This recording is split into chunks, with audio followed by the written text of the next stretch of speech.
principles that you're espousing, which is basically, this sort of freedom over everything, they actually have a much higher rate. It's not freedom over anything. It's freedom in cases where that are in victimless crimes, right? So that's that. So I think what we're trying to ascertain. What we're trying to ascertain here is that it's obviously not a victimless crime, because there obviously are victims of this industry, and it is a massive industry. Look, I'll even grant you, there's probably some victims of the P industry. There's victims of every single possible industry out there.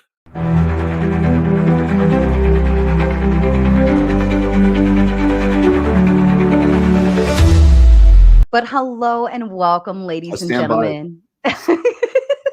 We're not driving anywhere, I promise. But welcome to the Raging Tomato. I am Sarah, bringing to you live yet another debate. These two gentlemen, we have Jake Rattlesnake from Rattlesnake TV, and also reality-based podcast as well. And then we also have Alex from Playing with Fire. Both big names, both great men, here to determine whether or not we should ban prawn. I'm going to use that term for the evening. If the gentleman could oblige as well, or at least try your best. I know we have some slip-ups. Be mindful of our words and TOS and what flares up on the algorithm and what plays nice and what doesn't. We're going to go for about 2 hours. We've all agreed that if we kind of shift the topic or we kind of come to a hard draw, we're going to go ahead and switch into reading off the super chats, and then we will as well go into open panel as always. I know you guys like that the most. So what we're going to do is Alex is going to start with his opening statements, and then we'll move over to Jake, and then we'll take it from there. Alex? Sure. So maybe we can agree to call, if you want to avoid using it, we can call it P instead of prawn. I feel like that might be easier. So I'll just try to make sure I abide by that. So I see P the same way as alcohol and gambling. It's not generally good for you, but if you try to make it legal, things get a lot worse. As we saw with the Prohibition in the 30s, what the intention was good is to make alcohol illegal, but it was undoubtedly a disaster. We saw organized crime becoming bigger than ever. We saw some people dying because the alcohol wasn't created properly and stuff like that. Making things illegal does not lower demand. Case in point being the drug war. We've tried that, with drugs for a very long time, and demand is higher than ever. The best thing you can do is keep it legal and regulated. Otherwise, you're going to have everything go underground. Organized crime is going to skyrocket. There'll be a lot more R-word. There won't be any STDs tests and so on. And this is just arguing from the consequences-based perspective. There's also another perspective, which is like, well, it's a libertarian-based argument, which is like, well, it's your body. It's a victimless crime. Like you watching P is a victimless crime. Like no one's being hurt, assuming that it's over 18, right? So it's like, why does the government have the right to tell you what you can and cannot watch on your computer? I personally think the government does not have the right to tell you that. Just like I don't think the government has the right to tell you whether you can smoke weed or not, right? I think that just more individual freedoms are always a good thing, and it's kind of like give an inch, take a mile. So you start seceding little things to the government, and then eventually you live in a place where you just have a lot less freedoms. But even if we just ignore that, we still have the consequences-based side of it, which is that not only is this a breach of, I think, personal freedom, but also it's going to just make things a lot worse. It's going to make organized crime a lot bigger. It's going to be a lot less safe for the performers and so on. Thank you, Alex. And Jake, to you. Yeah, so it's going to be an interesting conversation, because just a few years ago, I was very much in the same boat as Alex. I used to think that I used to think that P was just fine. And I used to think that it was just between two consenting adults and that there was no real problem, the more libertarian stance. And also the same with OF as well. I used to think that that was pretty good. And if anything, it's like, Spotify for the music industry. It's like decentralized. It takes away from the big corporations, and the people can have a bit more control and autonomy over it. But once you actually start looking into it, and I'm sure we'll get into it plenty today, I think that the position of defending P becomes indefensible. So I'm like I said, I'm much more interested in getting into the back and forth here, but I think that it's just extremely damaging on the individuals and in society. Awesome. Thank you, gentlemen. And a kind reminder to the chat, I will read all super chats at the very end of this after their closing statements. And if they prompt any responses, the gentlemen are welcome to respond to them as well. The floor is open. Yeah, let's just go. I think we have to start with this. Let's go just like point by point. Why do you think defending P is undefendable? Well, Yeah, we have to go point by point with this one because I think that in itself, it's extremely damaging to the individuals, but also on a societal level, there's really not much of an argument that you can make that it's in any way good. Is that music on your end, Sarah? It's mine. Okay, cool. Yeah. Yeah, I was like, what the hell? I was like, You're like, I'm losing my mind. Yeah. Go ahead.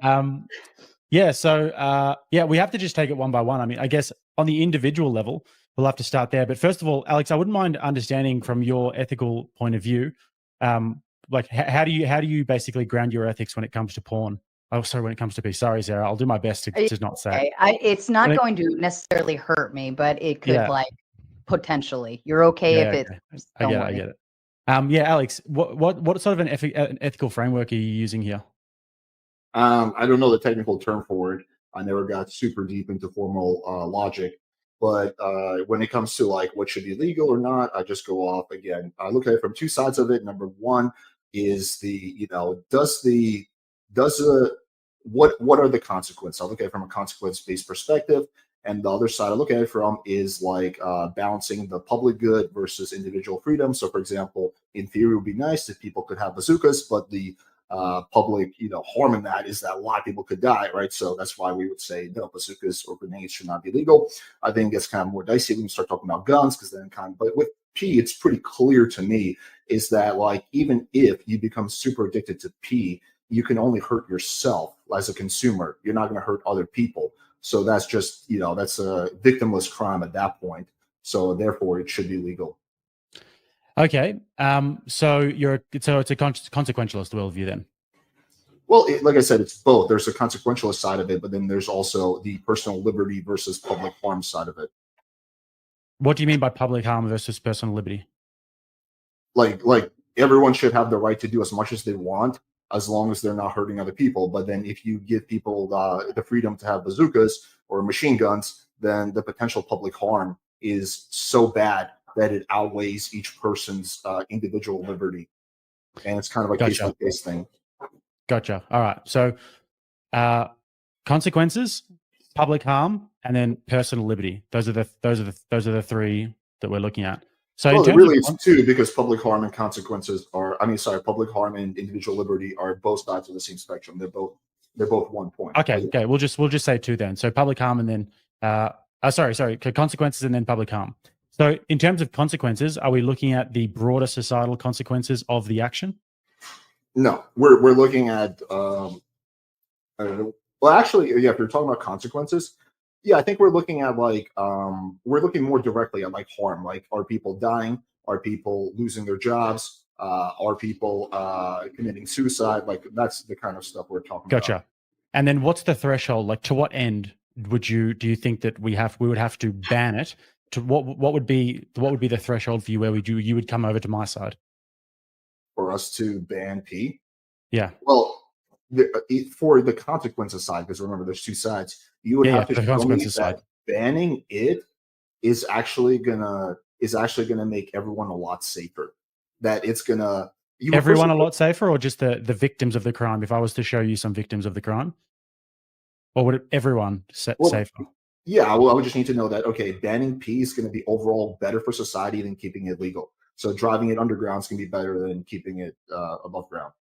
Okay, so you think that having it legal and having it above ground and wholly accessible like we have now is actually safer than having it illegal? Yeah, absolutely. I mean, again, I made the argument of prohibition. Like, we saw that when you make things illegal, it goes underground, organized crime gets involved. We see this with drugs. We see this with pretty much everything. I mean, would you disagree with my analogy about prohibition? Like, do you think prohibition was a good idea? No, I wouldn't necessarily support prohibition myself, but those two things are different things. I understand the analogy that you're making when you analogize P and alcohol, but then they're not really the same thing though at the end of the day, because and there are reasons for it, and we can get into the differences between alcohol what makes them P. disanalogous, I guess, would be the follow-up question. So there is a broader societal consequence for overconsumption of alcohol. However, it is something that is more easily regulated, and also with with alcohol, it's also deeply embedded in our culture as well over a long period of time, over like thousands of years. And people have been drinking wine and beer. So the idea of actually taking away alcohol has a much bigger effect on society, because we use it for all sorts of events and all sorts of holidays, and it is something that can actually be regulated as well, with, for example, taxes and with regulation of different sorts. Yeah, well, I mean, I would argue we do see that as well. Yeah, I would argue the consequences of alcohol, societal consequences, are a lot worse, because there's drinking and driving. You will kill people. There's the fact that you can be a neglectful father. There's the fact that alcohol typically causes a lot more violence, like all the fights, pretty much all the domestic stuff happens when people are drinking. So I would argue that. So how can you not apply that to P as well? Well, have you ever heard of like domestic violence, having fights within the home being a worse father? You can apply that exact same thing to P. Yeah, but you're not going to have like police being called because some guy's jerking off to Pete, right? Like it's not going to make you abuse your wife. Versus alcohol causes people to lose inhibition. Yeah, but no. Well, so does P though. It causes people to lose their inhibitions and lose their boundaries as well. But is it going to? You might not get the police called, having the police called isn't necessarily the only standard that we're using here. But is it going to cause someone to become more violent? But why is violence the only standard? Because violence it'll make them. You were saying neglectful before. You were saying that they'd be a bad father, and now you've moved the goalposts into saying that it'll make them be more violent. And maybe it will cause them to be more sexually violent as well. There's a very good chance of that. Well, I don't. You'd have to show me some evidence of that. But yeah, alcohol. Like, hold on a second. Let me just finish this point. Yeah. Because that's probably the biggest factor, is that if you're causing harm to other people, can we just agree on the fact that we will get to that? Typically leads to people becoming more violent. Can we agree on that? Yeah, I can agree on that. But also, if we're gonna, you have to be good faith both ways now, and you have to say that. Will you agree that watching P will make people more sexually violent, and will make people lose their inhibitions in terms of their sexual decorum? No, I would. You need to show me some evidence of that. That one is not common sense to me. Okay, so do you think that somebody who watches a lot of P would be more or less likely to engage in kink type things, and more or less likely to engage in more hardcore activities? Well, kink has nothing to do with violence, though. Well, I mean, let's say something that is inherently like a little bit violent. So, for example, like BDSM, for example, something like that, or SA fantasies. Do you think that somebody who watches less or more would be more likely to? You're talking about, yeah, I would agree that it would probably cause people to be kinkier, but that's not violence, right? All that stuff is consensual. But what I'm talking about here, you have to listen to the question.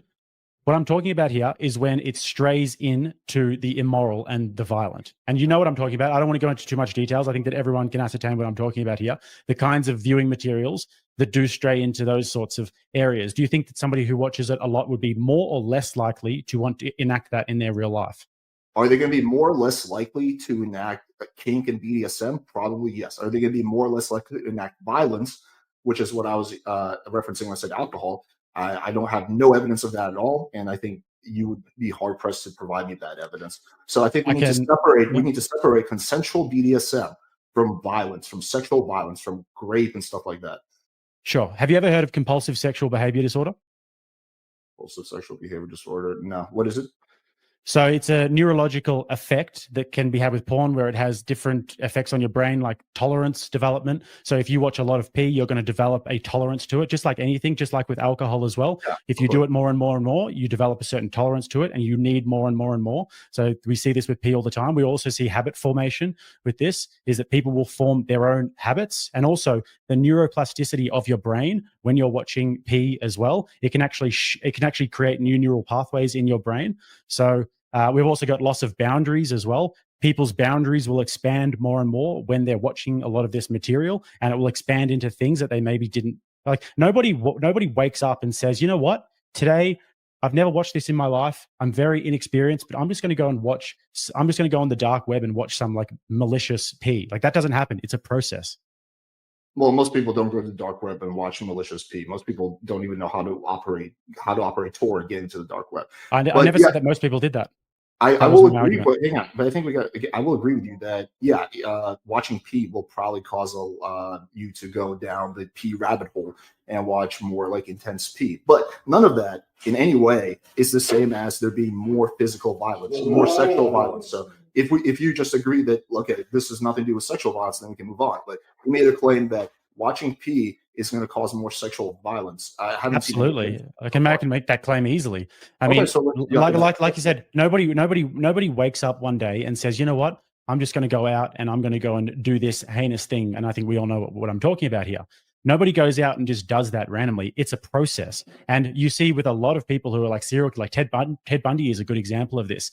He said that the thing that got him there was watching a lot of P and developing that tolerance threshold where eventually nothing could satiate his desire and he had to go and get more and more and more. And this is exactly what we see. And this actually creates, and this is a whole nother argument that we can go into, but this creates a market for CP. It creates a market for trafficking, this kind of trafficking, slavery, this kind of slavery. And this is all the sorts of things that you see on the dark web. And this is and there's a process that somebody goes down to eventually get to that place. They don't just start there. Would you agree that there's a process and people actually get to those dark and heinous places? Let me respond to everything you said. Well, we had slavery well before we had P. In fact, we had a lot more slavery back then. So I don't know why the argument. There's actually more slaves alive now than ever in history. But yeah, go on. Okay, it was fine, but in the West at the very least, right? Like we don't have slaves in America anymore. We used to have slaves, right? So I don't know if I don't think there's any correlation between P and slavery. That's one. Sex slavery. That's a different thing. What do you mean by sex slavery? So I mean people being abducted or coerced into sex slavery and into actually being sex slaves. It's like a multi-billion. It's the second biggest illegal industry in the world behind drugs. And you're saying that happens less in countries where P is illegal? Yeah, it does. And I can actually give you some studies to back this up. That in the democratic countries, there's a much bigger market for it, like in the United States. And like as far as I understand, a lot of that stuff happens in the Middle East, and most of those countries. In a lot of those countries, P is already legal. So I don't know. But anyway, but not to go down this slavery, I guess, side tangent. I think it is important though, because this is the logical conclusion of it. If you're looking at people having unfettered access, the conclusion of P. Like, what do you mean? We had slavery way before P. Do you want me to explain it to you? Yeah, go ahead. Okay, so sex slavery is when people get sold into this industry, right? So if you have no regulation on P and people have unfettered access to it, you have people who develop a certain tolerance to it to the point where they need more and more and more. And this is why you see people venturing into places like the dark web. And when more and more people are venturing into these places, which you only need a VPN to get onto these days, then you're going to have a massive demand for this sort of content. And when there's a massive demand for this sort of content, then the demand for sex slavery goes up and up and up. And we see this, and we see the industry going like this at the moment, the sex slavery industry. And this is all a byproduct of the unfettered access that people have to P. Yeah, we need some kind of evidence that, not correlation, but causation, that watching P makes someone more likely to have like a sex slave. You also mentioned Ted Bundy. That would be like extremely anecdotal. I watched a lot of P when I was a kid, and I never developed the urge to want to go ahead and kill someone, right? So I think there's a lot more to it than that. Something like 50, 60%, the majority of men at some point have watched P, right? So we can't just take one isolated incident of a dude who probably had a lot of, who was a sociopath and say, oh, P made him that way, right? Like that's just extremely He said that though. Why do we care what one person thinks? This dude is a serial killer. But it's not necessarily just about what one dude thinks. We actually see this as a repeat pattern where men are becoming more and more desensitized. And you just admitted it before. You said to me that you actually would concur that if people watch more and more P, they would be more likely to go down the road of wanting to have having less inhibitions and wanting to go for more hardcore things. Like you said that yourself. Yes, but I never. So I said yes, more down the kink road and the BDSM road. But I never said anything about more down the illegal sexual violence or sexual slavery road. Well, I think that the only reason that you're not saying that is because you know that it's kind of a little bit of a checkmate for your argument. Because if you're looking at it from a consequentialist worldview, and you admit to me that watching P and this industry as a whole eventually leads to slavery, and I never admitted that. But if you do, I'm saying if you do, that is a checkmate for your argument, because the consequences of that would have to be beyond your threshold. Well, you would depend on, first of all, let me, if I just even grant that premise, it would just depend on what is the prevalence of that. If it's like 0.01%, then no, that would not be a checkmate. Second of all, is that if we're going to talk anecdotally, since you mentioned Ted Bundy, every single friend I ever had watched Pete at some point, and probably moderately too extensively. And not a single friend that I have, including myself, ever had a sex slave, ever committed sexual violence or whatever, right? So just anecdotally, that just, again, that can be counterbalanced each way. Like we can find people that have a sex slave who watch P, and we can find people who watch a lot of P and don't have any sex slaves. I think you would agree with me that most people who watch P don't have sex slaves. Can you agree to that? Yeah, but my argument wasn't that most people who watch P have sex slaves, and that's a disingenuous argument. Let me give you some. What percentage of people do you think that watch P do you think have sex slaves? Just ballpark. I'll grant to you that it's extremely low. Like less than 1%? I'll grant to you that even if I grant to you that it's less than 1%, do you understand how many people watch P and how big a number that would be to be less than 1%? Yeah, but then according to that argument, then we would have to make alcohol illegal because at least 1% of people who drink alcohol drink and drive, and most likely they're going to kill someone, which is a massive public safety. Like there's going to be, for every type of thing, there's going to be a fringe amount of people who abuse it, right? Then we have to ban alcohol because definitely it's going to be more people who are going to there's going to be more people who are going to drink and drive and crash their car and potentially kill someone than there are going to be people owning sex slaves. Look, in terms of the trafficking, though, I have got some data for you if you would like to hear it.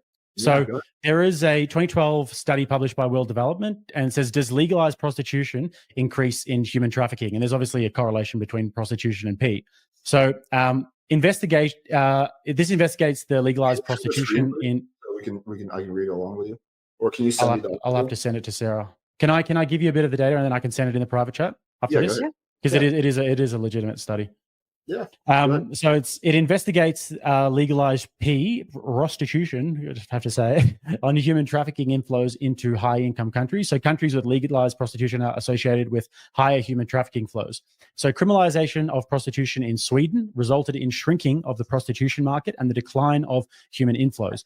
Cross-country comparisons of Sweden with Denmark, where prostitution is decriminalized, and Germany expanded legalization of the prostitution, are consistent with the quantitative analysis showing that traffic inflows decreased with criminalization and increased with legalization.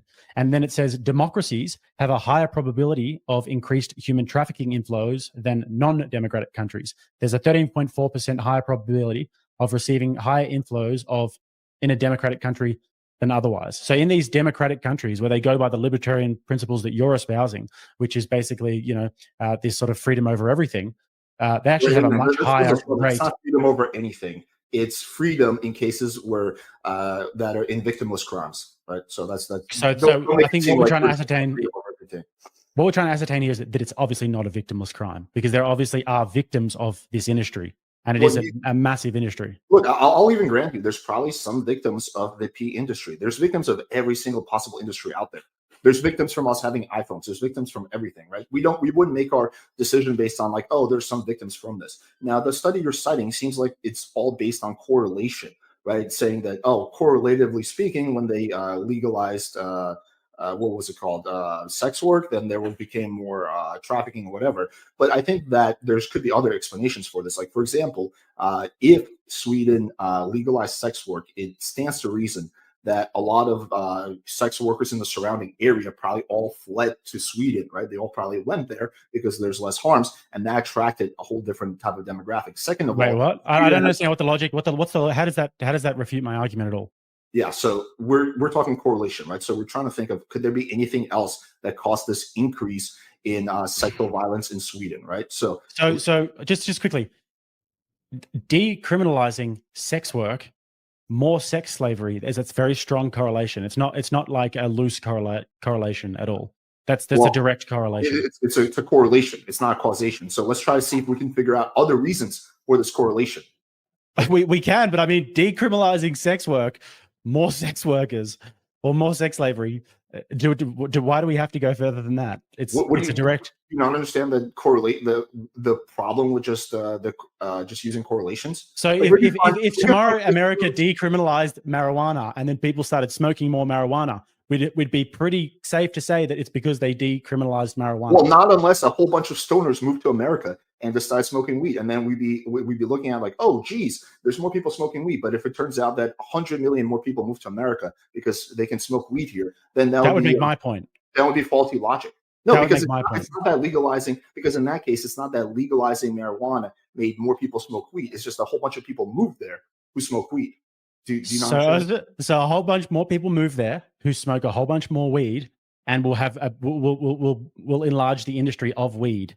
Yes, that's my point. It doesn't prove that legalizing weed makes people more likely to smoke. That's the argument. So also you're saying that they didn't move there because they legalized it. You're saying that these stoners just happened to move there. Okay, let me just explain this one more time. Okay, so let's say you're trying to make an argument, the same argument for weed, and you're trying to say, hey, legalizing weed is gonna make people more likely to smoke weed. That's the argument you're trying to make, right? And then you cite as evidence, well, look, Colorado legalized weed 5 years ago, and now the amount of people who smoke weed there went from 10% to 20%, right? And then that would be your argument. But then I say, hey, what about the 2 million people that moved to Colorado who were all across the states who already want to smoke weed, moved there for the freedom? Well, then that dismisses the whole point that, oh, it's actually more likely to make people smoke weed. It may seem like actually the correlation was caused by just more people who already smoke weed moving there. Do you not understand that logic? No, I get the logic, but it's like it's just not very it's just not very sound logic. My logic is a lot better. Well, what about what I said isn't sound? Well, because you're saying that, because you're saying that my correlation is not sound in the sense that they legalized it, there becomes more of it. There becomes a spike after they legalize it, right? And you're saying that perhaps. And then you're saying, well, perhaps it's not because of that. Perhaps it's because of all of these people. Okay, sure. But my one was over a bunch of different countries, and you looked at all the regulation in the different countries, and then you looked at the rates of slavery and of sex work in those different countries. And we can see that the ones that have less regulation have more of it in these more democratic countries. Deregulating, or let's say, what's the term that you just used when you it's something is still illegal, but decriminalizing. Decriminalizing. So decriminalizing P, or decriminalizing, let's stick with sexual work. Decriminalizing sexual work is gonna increase the likelihood, is going to increase the amount of people in that place who engage in sexual work, is going to increase the likelihood of, like, is that the claim we're trying to make? No, it's going to increase the inflow of sex slavery into those countries. Because if you got a country like Romania, so it doesn't increase the likelihood of sex slavery, it increases the amount of sex slavery from all across the world who flock there, right? Yes, because they decriminalized it. So these become hotbeds for sex slavery.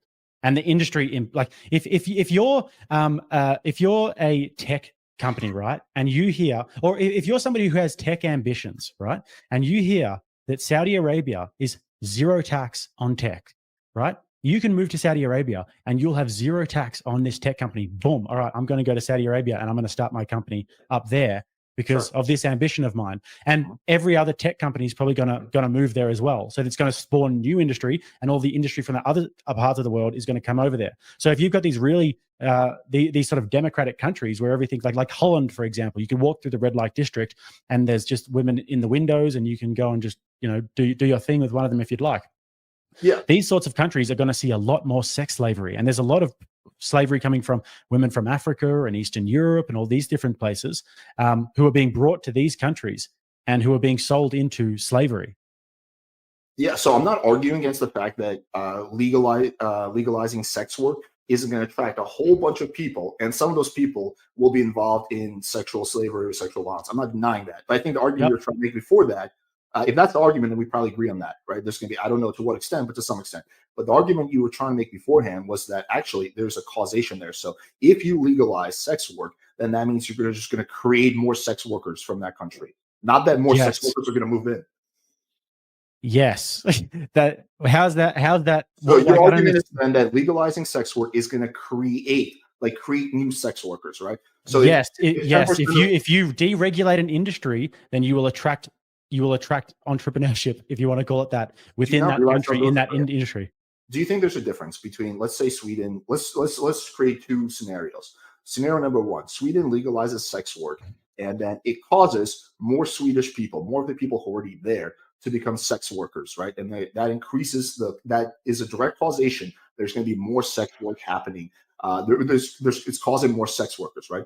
Scenario 2, Sweden legalizes sex work, and what happens is people from outside go there, but the amount of Swedish people who are sex workers stays exactly the same. So it's not that it is creating more sex workers, it's just that more sex workers are moving there. Do you not see the difference between those two scenarios? Either way makes my point. Okay, No, so only either way, it because you understand like human trafficking and sex slavery comes from other places, and people get trafficked all around the world.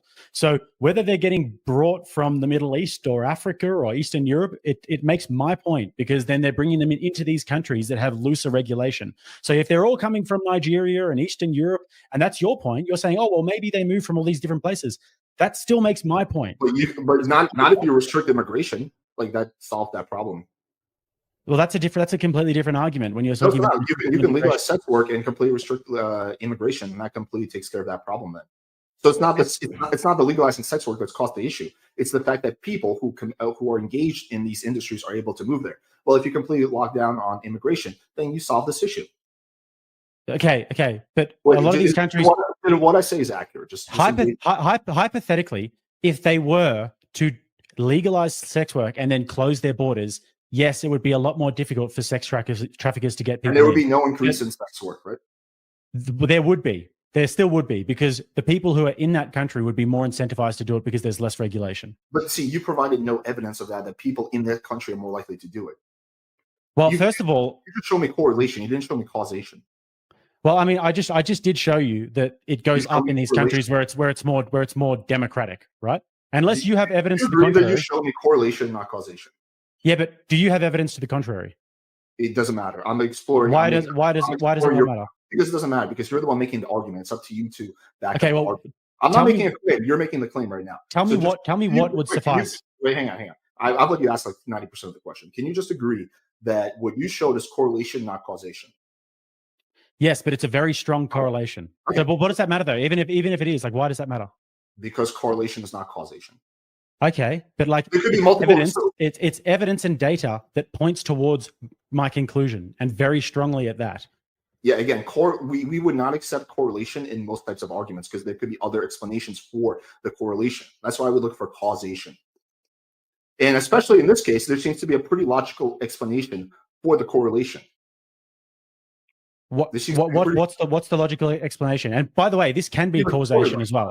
I'm being charitable here. I could easily call this causation, because the government's deregulation causes there to be more sex work in the country. There could be, yes, but it doesn't create the more sex workers, right?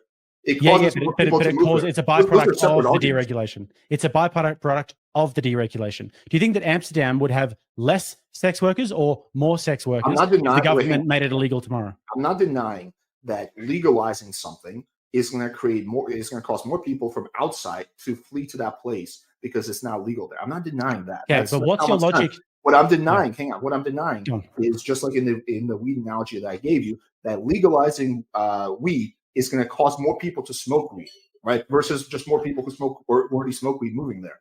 You can deny it, but what's the actual logic there? Because I get what you're saying, okay. but like you have to actually make a good argument for this, because you're just pretty much just saying the opposite of what I'm saying. So you're saying, well, let me finish. So I'm saying that the deregulation of the industry.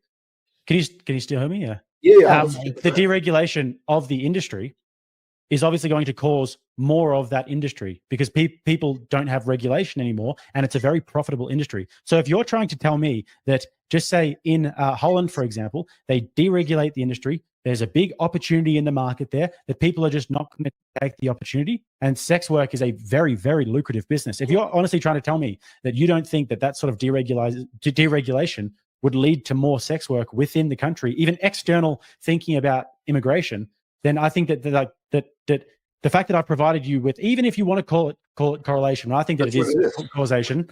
If you're trying to tell me that even with the evidence that I said and with the logic of what I just said, that you think that your argument's better, then go ahead. Well, hang on. You got to understand. You're making the argument. I'm not making the argument. I'm just exploring the argument that you're making, right? You're making a positive claim, right? And I'm just exploring the positive claim that you're making. I get that. I'm not making a negative claim. So just that's an important thing to understand if we're going to have this discussion. when we are having discussions, so whatever. I'm not trying to make a point like, oh, like I'm going to quit, whatever. So that's the first thing. The second thing is that if we just go back to my analogy of smoking weed, do you think that, for example, Colorado legalizing marijuana caused more people in Colorado to smoke weed? Yes. Okay, so you actually think that more people, so it was like 10% of Coloradans were smoking weed, now it's like 15%, right? I'm not sure about the example of Colorado, but from what I've seen with the countries that I've been to, like Thailand, for example, they deregulated marijuana, and now it's like there's a weed shop on every single place. But do you think maybe it was just it was hidden? It was behind the scenes? Like there would have been a lot of it that was hidden, but if it's hidden, then how do you know? How do you quantify that? Well, sometimes you don't, right? So then that's why we have to be careful when we make affirmative claims. But we have, that's why we can't just like say like, oh, well, before it was underground, now we can see it, so therefore more people are doing it. Like, well, we would need evidence for that claim. Do you think that people would be less likely to do it or more likely to do it if it was illegal? We're talking about smoking weed? Yeah. I actually don't think it really matters. I don't think it's going to be a big difference. I think that people. So you don't think that incentives, that legal incentives matter?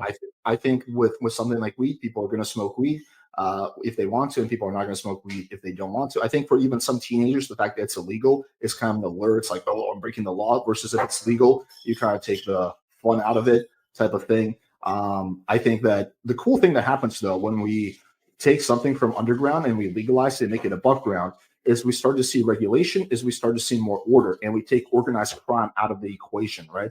So by legalizing, for example, who are the people who don't want weed to be legal? The cartels, right? And drug dealers, because then they're going to be out of business, right? So you start to see something become regulated, you start to see it become above ground, and it becomes safer for everybody. For example, if you legalize weed, right, and it's sold in stores, there's no chance it's going to have like some kind of crazy thing sprinkled into it that's going to kill you, like it's like whatever. I don't know, like heroin or something like that. Fentanyl, I think is the word I'm looking for. So there's a lot of safety aspects that become added. Now, when we take sex work, right, we take prostitution. Now, when you make it legal, then you have, I think, generally a better environment. Because if we go to Amsterdam, well, I think that, the people who run those establishments, I doubt they're organized crimes, probably just local businessmen, right? Which is much better than like some kind of a criminal who's doing it underground. I think it provides more safety to girls. I think that the girls are, because they know they're not committing a crime, they're more likely to go to the police if something bad happens versus if it's already legal. Why would they go to the police? Because they're gonna go to jail just for engaging in it. So I think you see a lot of positive benefits when you move something from underground to above ground. As we saw with alcohol, again, in Prohibition, like we saw that as soon as we made it legal, it went underground. You saw a massive increase in organized crime. And then when it became legalized, you saw that generally start to go away. So I guess let me ask you this. Let's say this. Do you think that pee is more damaging than alcohol and cigarettes? Alcohol and cigarettes? Let's take them one by one. Alcohol. Yes, I think it's more damaging than alcohol. But when you say damaging, you have to sort of you have to tell me what you mean. But do you mean damaging like holistically? Let's say in terms of people who die as a result. In terms of people who die as a result? Yeah. No, I'd say that alcohol would probably have more people who die as a result. As a direct result, do you mean? Yeah. Yeah, I'd say that alcohol would probably have more people who die as a result. Yeah, it's a lot more people that die, right? It's not even close. Okay. So you have a lot more people die. What about in terms of broken families? Do you think alcohol or pee is more likely to cause a broken family? I would say that alcohol has I would say that alcohol probably has more usage around the world. So, I mean, it depends how you're looking at it, but I would say that I would need to probably see the data on that one. I don't think it has more usage. I think like something like 70-80% of men have watched pee at one point or another. I think it's around the world, or around the world are you talking about, or are you talking about in the West? In the West, in America. Yeah, I'd say around the world it would. Yeah, so you're talking about just America then? Yeah, well, let's be real. Like every guy has watched pee. Like there's at some point. Yeah, I mean, if you're on Twitter, you can't really avoid it, can you? So. Oh, but even outside of it, like you watch pee at some point in your life. Oh yeah. Yeah, every guy has, right? So it's very, very common, right? But you never beat your partner, or you never killed anyone as a result of you watching pee. You're one of those people. I also never killed anyone drink driving. Well, that's good. Neither have I. We have that in common. There we go. We finally agree on something. That Good, we fantastic. don't like to kill people. But yeah, so what about just in terms of let's just say we talked about domestic violence. What about in terms of just regular violence? Like what causes more fights, pee or alcohol? Causes more physical fights? Yeah. Yeah, I'd say alcohol. Yeah. So it seems like by the big metrics that alcohol is worse than pee. No, I wouldn't say that alcohol is worse than pee at all. It kills more people, it causes more violence, and it causes more domestic issues. How's that not worse? Well, because if you look at pee, what we're talking about here is the broader societal effects of, for example, the human trafficking industry, of CP. I mean, surely you think that these things are heinous compared to a fist fight at a pub on a Saturday night. CP is highly illegal, and it should stay that way. And a lot of these, yeah, but it's very accessible though. It's not very accessible. You have to go on the dark web. You can't find it just like searching through. Right? I've never tried. You or I know neither have I. But in the lead up to this debate, I was talking to a few younger people who understand the internet a little bit better, and they were telling me that like all you need is a VPN to get onto the dark web. Apparently it's just easy to do. Yeah, and a lot of those people do get caught. Like it's highly illegal. Like I don't know. How do we know who doesn't get caught? Well, we don't. How do we know? How do we know all the people who like drink alcohol and like I don't know, like beat their wife, but their wife never reports? Like there's a lot of things that we don't have full information for anything. We just go. Can I just ask you, what do you actually think is wrong with CP? Yeah, go ahead. What's wrong with CP? Because it involves a child, and a child cannot consent to sex. All right. So you're saying that if you have CP on the internet, I'll fully answer your question. If you have CP on the internet, that incentivizes more children to be raped because there's no other way a child can have sex. It's always rape because they can't consent. That's the big issue with it. Okay. So then would you say that creating or fostering an environment where that industry was encouraged and people were encouraged to actually partake in that industry, would you say that that would be a really bad negative societal consequence? Child P, CP? Fostering an environment where that industry is encouraged. Or which industry we're talking about? We're talking about the CP industry? CP. That would be very bad. I'm not in favor of CP at all anyway. Okay, good. But I'm not trying to say that you are. You have to separate P from CP. They're very different. No. You can't separate those two. Because this is the same thing. Do you think, no, they're not the same thing. Do you think, because the difference is because an adult can consent, right? There's no child involved. Do you think that most people who have watched P at some point also watch CP? Or do you think that's a small percentage of people who actually watch P? See, every time I say something, then your rebuttal is, well, do you think that most people, I'm not saying that, I will grant to you, being good faith, I will grant to you that it's a very small amount of people. But even if it is a very small amount of people, that is still a very, very large problem. I don't know if you saw there was like 160 kids the other day that were rescued from some place in Guatemala. Like this is a real industry, like this industry. And the average age of people trafficked into prostitution is 12 to 14, and 4 out of 5 of them are female. I think that's all horrible. But do you think that if we ban P, CPs, like if we make P illegal, do you think CP is going to go away? That logically follows. Not that it will go away. It'll never go away. So don't. So be careful with the way you say it. But even if you were to de-incentivize P, even if you were to create some sort of a stigma around it, I think that it would make people do it less, rather than just having it as this kind of libertarian ideal. Wait, but I'm starting at the very, very base level. Even if you were just to sort of create more societal stigma around it, I think that it would reduce it. And I think that you can actually draw CP. Yeah, you can actually draw. Massive, wait, hang on. Don't you think there's already massive stigma around CP? Like there's no. No, that's not what I said. That's not what I said. You said create more stigma. Yeah, but like, P and CP are inextricably linked because it's the same industry. They're very different. No. What's the second word of CP?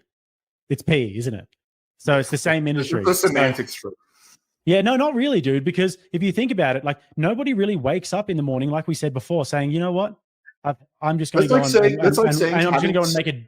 That's like saying that having sex with an adult and having sex with a child are linked because they both have the word sex in it.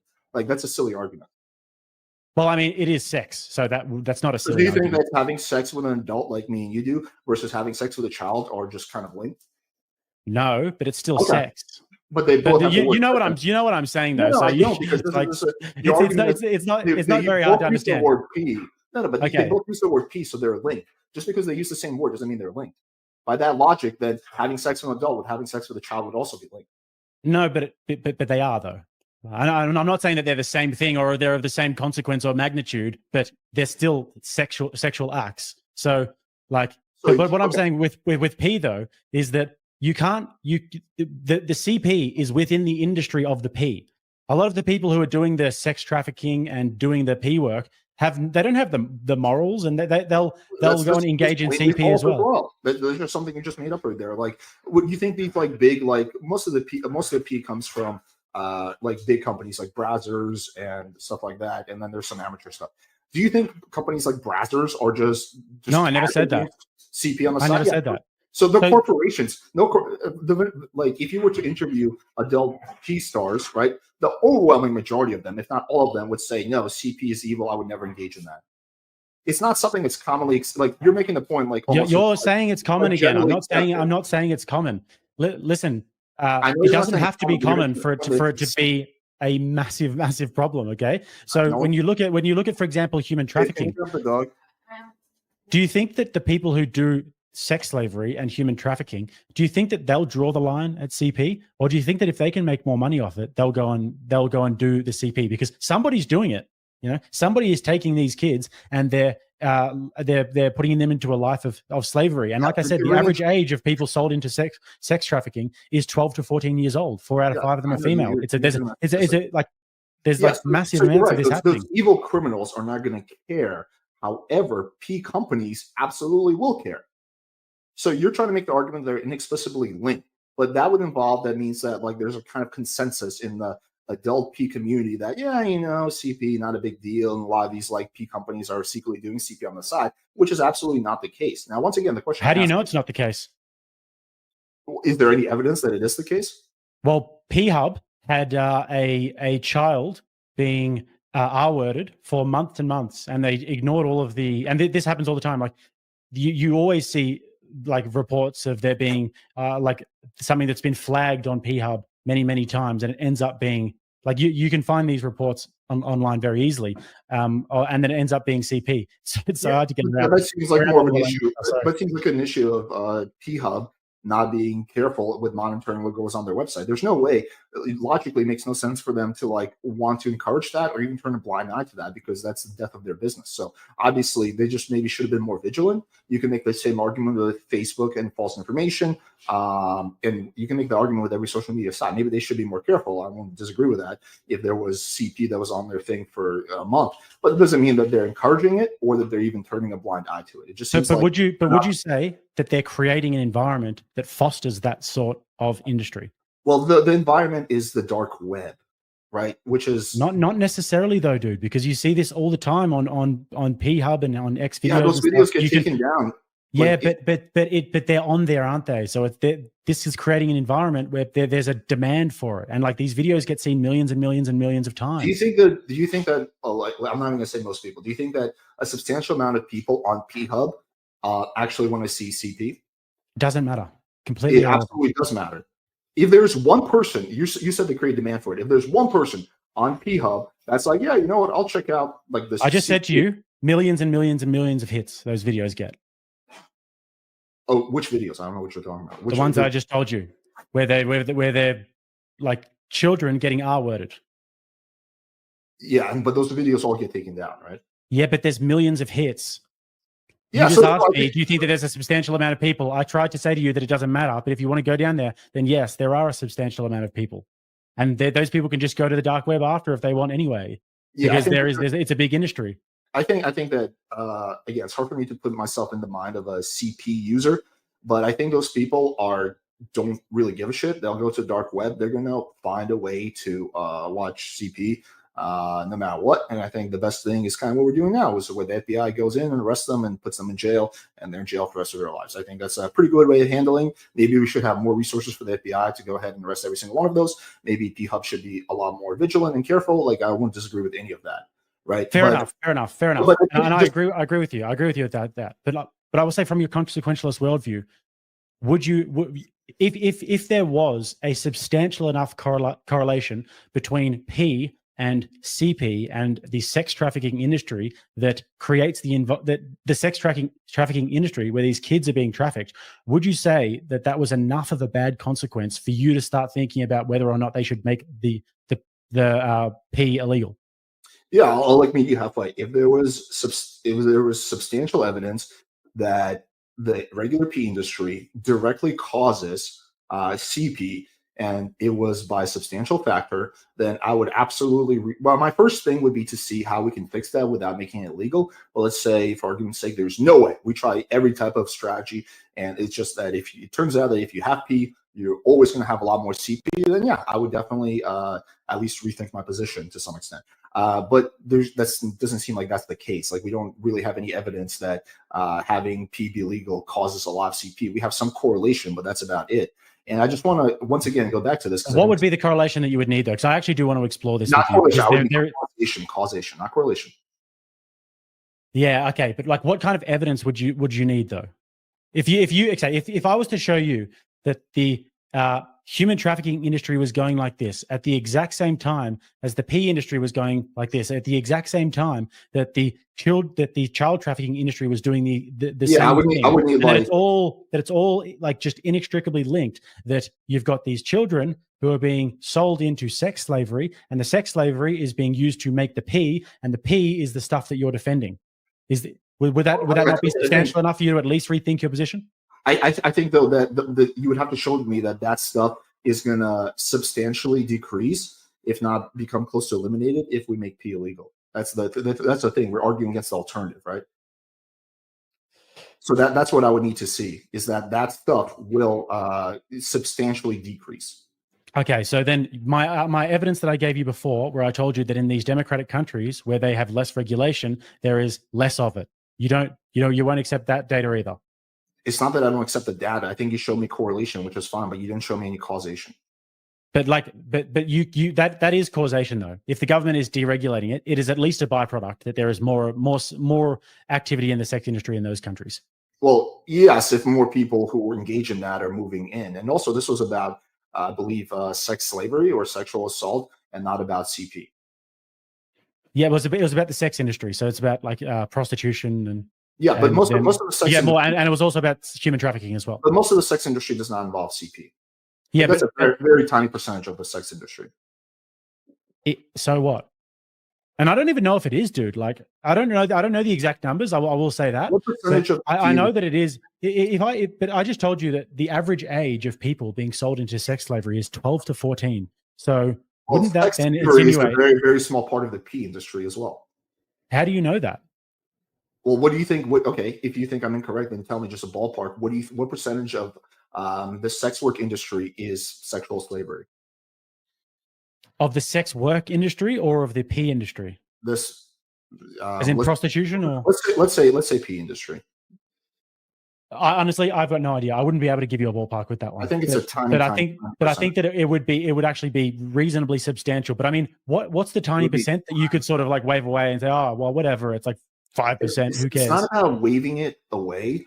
It's obviously a concern no matter what it is. It's more about making smart public policy that basically does more good than harm.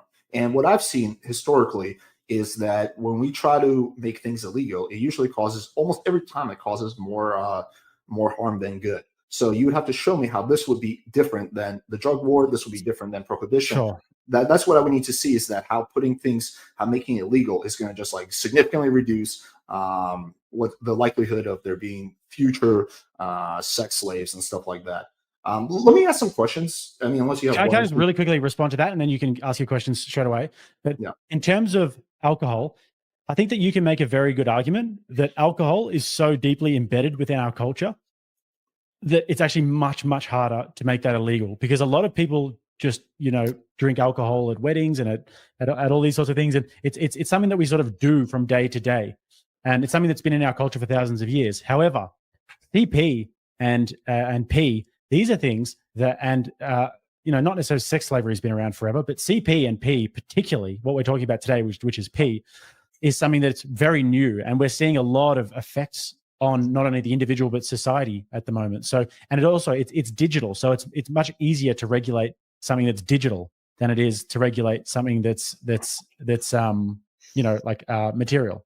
Well, if it's more difficult to regulate, then that would be a reason to leave it alone rather than regulate it, right? Like you would want, if we're going to regulate things, we want to regulate things so you can actually regulate. So did I speak wrong? I said that P is more easy to regulate. Did I say it's more difficult? Yeah. So it's easier to regulate something that's online. Okay. I would disagree with you on that, but that's a small point. I think generally speaking, first of all, you said the P industry is very new. P has been around since the 30s. It became popular in the 60s, so it's been around for a while. It's been around. That's new. It's been okay, sure. But it's been around in our lifetimes and our parents' lifetimes, right? So I think that given the fact that and also the fact that the overwhelming majority of men and a high percentage of women have watched P, and so a lot of people watch it in moderation, that it is pretty in depth, pretty. But also, Alex, Internet P is a different beast, though. You'll have to admit that. Like over the last 10 years, like I don't know, how old are you, dude? I'm 34. 34. So I'm 29. So we grew up in a similar sort of generation. Yeah. Like when you were younger, you would have been similar boat to me, that it was like girly magazines and all those sorts of things. And then eventually when you're like a little bit older, maybe you can still watch it, you know what I mean? But when I was like 13, 14, well, I think I started watching when I was like 14. It was like, hardcore videos of like girls getting railed. Yeah. Well, I mean, like we can move into that topic if you want, because that, like, for a 13, 14-year-old to be watching that sort of thing. But I don't know, you said you wanted to go somewhere. I don't want to derail, but we can go into this if you want. Yeah, let me just explore a few questions. Sure. So I want to go back to alcohol, and I want to go back to cigarettes. And I want to go back to whether regulation is going to cause more harm than good. So it seems that, like, we started exploring this before, that just to quickly recap, alcohol is significantly more likely to lead to death. It's significantly more likely to lead to violence, and it's more likely to lead to domestic abuse. Those seem to be the most biggest things to me. I didn't say the third one.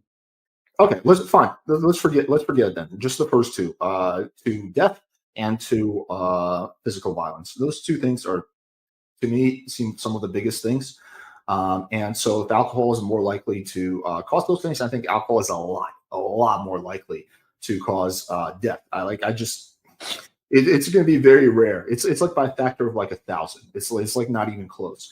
And so given that if we're going to make, I don't think you can make that argument, by the way, that it's by a factor of 1,000. If you're talking about death and about violence, because there's a lot of death that happens in the sex slavery industry. There's a lot of people that get killed. They'll get used and abused and then killed. Yeah, sure. How many? Okay, let's just look it up. How many people die from drinking and driving? And that's only one of the ways people die from alcohol. And alcohol is only a component of that, though, by the way. Well, alcohol is a necessary component, because if you're not drunk, then So it is a component. Every day, about 37 people in the United States die in drunk driving crashes. That's one person every 39 minutes, right? So let's just stick with that. Again, given the fact that there's also more ways people can drive from drinking and driving, how many people each day die from P, do you think? That's a stupid question. It's not a stupid question. We're looking at which one causes more harm to society. Yeah, but you're only looking at it through one, and I'll be charitable, and we can talk about this. But the fact that more people die directly from it doesn't necessarily mean that it has a lesser effect on society. No, we can explore this if you want. It's not the end all be all, but it is extremely important, because death is death. There's no going back from that. I think we can agree that there's some things worse than death, brother. Can we agree that a guy, like, let's say we take two identical twins, one of them becomes addicted to alcohol and he drinks and drives and he kills he kills a family, versus the other guy gets addicted to P and he just fucking wastes his whole life and he just feels worthless and he sits on the internet and beats off. Let me give you a better one. Just before you move on, it's a false equivalence. It's a false equivalence. I'm not making equivalence. I'm just asking, which one do you think is worse? You have to be fair though with it. Okay, so one guy drinks and drives, ruins his life, kills himself. Yeah, that's your first one. No, kills other people. Okay, cool. Kills other people. Second guy, he gets addicted to P and he goes on to get addicted to CP, and then he goes on to become a predator, and he kills multiple kids. We'll say that. See, I would say that's a false analogy, because the drinking and driving is significantly more common than someone becoming a CP predator. Whoa, you think that people watching CP is way less common than people drinking and driving? Absolutely. People, well, I said people becoming predators and actually going out, but I would, yeah, I'll double down on that. I'll say that, yeah. So how many people a day? How many a people lot a more day people die? drink and drive than watch CP in America. How many people a day die from drinking and driving, did you say? It was 13,000 people died. Now, keep in mind, this doesn't include injuries. This doesn't include, like anything else. We're just talking about death. Is this in America? Yeah. How many is it per year? Like I said, it's 13,524 people. Alcohol-related crashes, people die. 13,000 per year? 13,000 people die or dead from drinking and driving. And that's just from drinking and driving? Just from drinking and driving. We're not including people who drink themselves to death, who get alcohol poisoning, who fall down the stairs, who beat their wife, who killed their wife. We're not including them.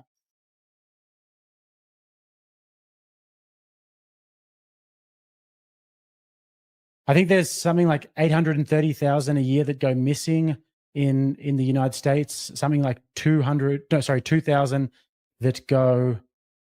Here's an interesting statistic. And then there was like 350,000 that are missing at the moment in the United States, kids. Yeah, this doesn't necessarily mean it's anything to do with CP. Like it's pretty like if they're going missing, and that there's a pretty strong chance that they're being sold into some sort of slavery. Well, we have to look at how many kids in the U.S. are sold into slavery. We can look that up. But here's just an interesting statistic. Approximately 40% of murders considered to be alcohol-related. So 40% of murders involve alcohol. That's a pretty significant part of murders. Now, let's see what percent of kids in America are sold into sex slavery. Percent of kids? How many kids? You're right. How many kids sold into sex slavery?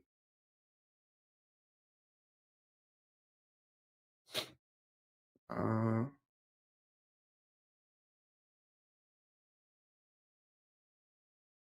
to find statistics. It's a good question by James. Do you want me to quickly answer that? Yeah, sure. We can. I don't have. Yeah. So James, he says in the teaser clip you mentioned that PE may have staved off a revolution. Is that sufficient reason to keep it legal as necessary sedative until the underlying degeneracy of male-female relations is resolved? That's actually when I was having that conversation, I was talking about the best steelman that I can think of keeping it legal, and that was the fact that there's such a massive underclass of men who have no sexual access to women, and the only sexual access they get is online. However, when talking about a sedative until the male-female dynamic is resolved, unfortunately, the sedative will just keep on making it worse and worse. But it's a good question. See, I would actually disagree with that logic completely. I think that it's not for the men who can't get laid that P is actually causing them more harm than good. Like, I don't think it's like keeping them from like whatever offing themselves or something like that. I think what makes you say that? Well, because I think that it lowers your motivation to go out and meet girls in real life. So sorry. So you were saying that it is worse for the guys? Is that what you're saying? I think that having P, just what legal, illegal doesn't matter, having P is actually causing more guys to be incels than the other way around. Like it's not protecting guys from like offing themselves or something like that. That's the point I'm making. No, but I think we're kind of making a similar point here, because I'm saying that it would have staved off a revolution, and it's like I'm being hyperbolic. I don't actually think that there'd be a revolution, but there's so many young guys at the moment that have zero access to women that the thing that's sedating them is that P, and that's keeping them from getting violent and going out into the streets. It was a throwaway sort of conversation, but yeah, I don't see, like, first of all, the guys have access. They're just not able to make anything of that access. Everyone who can go outside and look and see girls, right? So everyone has access. Why are so many young guys sexless then? Well, first of all, what percentage of young guys do you think are sexless? Because this statistic has been highly misused for like a while. Like let's just start with that. Like, what percentage of guys do you think are sexless? wasn't it? I think that there was something like guys under. I'm going to butcher the statistic, but I think you'll know what I'm talking about. The statistic of guys who are like, okay, go. You tell me. Yeah, I did a video actually. That's an interesting statistic, right? And I kind of fell for that at the beginning. It basically shows that guys 18 to 30, something like it used to be 8% of them didn't have sex in the last year, and now it was something like were virgins, and now and then jumped up to 28% in 2018, right? But when you break it down by age, you get a very interesting picture. When you go 18 to 20, the number is 50%, but when you go 25 and up, the number is 2%. So the author of the study, like, because most people don't like to Are cite virgins? Yeah, like that makes sense. I think the thing that I was more the author of the study, haven't had sex in the last year. The author of the study says that the issue isn't that like people are having less sex, but that they're having sex later in life. That's why that number can seem like really scary, even though it just means that people are having sex later in life. That's the author of the study. I mean, that doesn't even surprise me that more of them are virgins. But in terms of guys who it doesn't mean that like year, guys are having less sex. It just means that guys are having sex later in life. Yeah, look, I'd have to get all the numbers for this one. I haven't really brushed up on it recently, but we can go. Yeah, I'll check out the video you've done. Yeah. But yeah, so anyway, yeah, we can explore this too if you want, but yeah, look, I agree. I just want to quickly, can I just quickly, in terms of the alcohol conversation? Yeah. I will concede to you that there are more deaths that result directly from, for example, drink driving than there are from people like masturbating to death or something. Screw's got in my eye. I'm tired. Yeah. Mom. But there are a lot of other different factors within P that we've been sort of going through today. So, but I think there's also a lot of different factors with alcohol too, right? Like I think that just take violence aside, it can cause my family is relatively peaceful, but the times we've had arguments, every single time alcohol was involved. I think it causes strife. I think it causes people to causes some women to sleep with guys and then regret it. It causes some guys to sleep with women and then regret it. It causes I just think I personally don't drink. I haven't touched alcohol in ages because I think just the negatives so outweigh the positives. But at the same time, I still think it should be legal because I think everyone should make that decision. And that's exactly how I feel about P. I don't, aside from when I'm driving and I'm falling asleep, I don't actually watch P. I haven't jerked off to P in a decade or half a decade, right? But I think that's everyone's prerogative to decide if they want to beat off to it or not. Even though I think I would agree with you. My advice to my audience would be don't watch P, especially in excess. Maybe here and there is fine, but don't watch it in excess, right? I would agree with you. But I would give the same advice about alcohol, and I would say cigarettes don't touch at all, even though I think cigarettes should be legal, right? So I think we just have to consider okay, so here's an interesting. Can I just quickly, just really quickly answer to that, and then you can get straight into it. But I am operating from your worldview, from the consequentialist worldview, right now, and from my worldview, though, drinking is not something that's inherently negative and bad, and it's like I said, it's in trend. We can also regulate drinking a little bit more easily as well, and smoking is not something that's inherently bad. However, smoking is inherently bad. It causes you harm. I don't think that it's necessarily something that's inherently bad. Smoking. You don't think that's you think that smoking a cigarette is health neutral? I didn't say it was health neutral, but then you have to make the same argument for sugar, for eating excesses of processed sugar. That too. Yeah. Yeah. Yeah. So, but I think that those things are things that, number one, actually do only affect you when you're having a cigarette or when you're eating sugar. It's your choice to put that in your body, and if you can regulate that, then go ahead. For other people, and affects them, right? Yeah, but then I would say don't smoke cigarettes and have kids in the room or whatever. Then that's when it becomes inherently. Then that's when it becomes immoral to do that and have a little kid next to you or something like that. Well, if there is a little kid is also highly wrong. So let's just be clear on that. What was watching P? Yeah, well, there's a little kid running around. I think that's horrible. You should never do that. Yeah, I would say so. But I would also say that from my worldview, though, P is something that is a sin because it is a sin against the flesh. And this just gets into a religious argument. It does, but I'm just explaining to you that I'm operating from your worldview and just for an insight about why I think that those things are different. But I'm happy to continue to operate within the consequentialist worldview.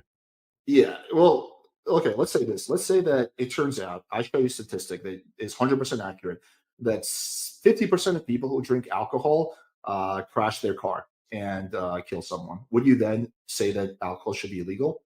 Would you say that that's correlation or causation? Let's say that it's causation. Why would you, well, let's say that it is, or is it? No, Or how do you know they didn't just do a big 360 and that they love doing burnouts?